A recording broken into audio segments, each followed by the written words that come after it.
was a new drawer made about in the 1990s when I had the whole piece of furniture restored.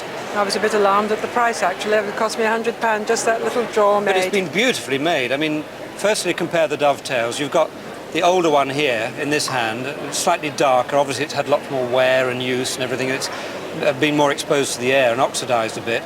And you can see the both walnut sides and the colour of the 300-year-old wood now, and the fairly recent cut of walnut. But it's been very nicely made. And so the front was reveneered as well, was it? Oh yes, you can see. Again, the difference in colour. Jolly good cabinet working, and it seems very reasonable to me. It's lovely. I mean, but what a lovely, lovely piece of furniture. I inherited it from my mother in about 1985. Right, and right. The probate value of it then was £4,000. And how long has she had it? She didn't have it for very long because she inherited it from her aunt, who would have been born in the 1880s.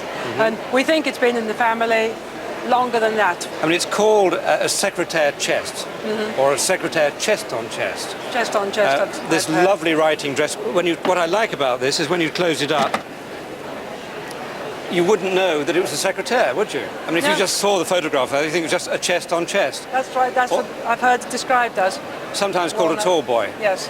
But it's the most wonderful colour wood. It's interesting that the interior has burr elm with those finely pointed little burrs of the elm, but the outside is walnut. It's a lovely contrast using indigenous English woods. So what date would you call this? The gentleman who restored it for me in the 1990s suggested George I, 1720, 1715, 1720. Right. Which I think is about fair enough. But it's very difficult for us to be sure. What we are sure about, this is the high point of English cabinet making. There was not really a better time of this early Georgian period of making wonderful proportions. There's something about the line and proportion of this which is just perfect, the scale of it. What I love, it's all been done the hard way. No machinery. No machinery. Well, there wasn't any machinery, was there, at the time? No. But one of the features which lifts this above, apart from the glorious colour and patination, is this canted side with these lovely fluted, reeded pilasters here. And it leads down to this marvellous, don't know what to call that really, it's rather like a leaf or a tongue sticking out. Pointed tongue. It's a lovely shape. I mean, it's so simple that, but what a difference it makes to the piece. It lifts it into a completely new category of furniture. I'm very fond of it. An inherited piece, and you had it valued at £4,000 for probate. Probate, yes, that was 1985. And what's the insurance figure on it at the moment? 15,000, I think. 15? I think so, yes.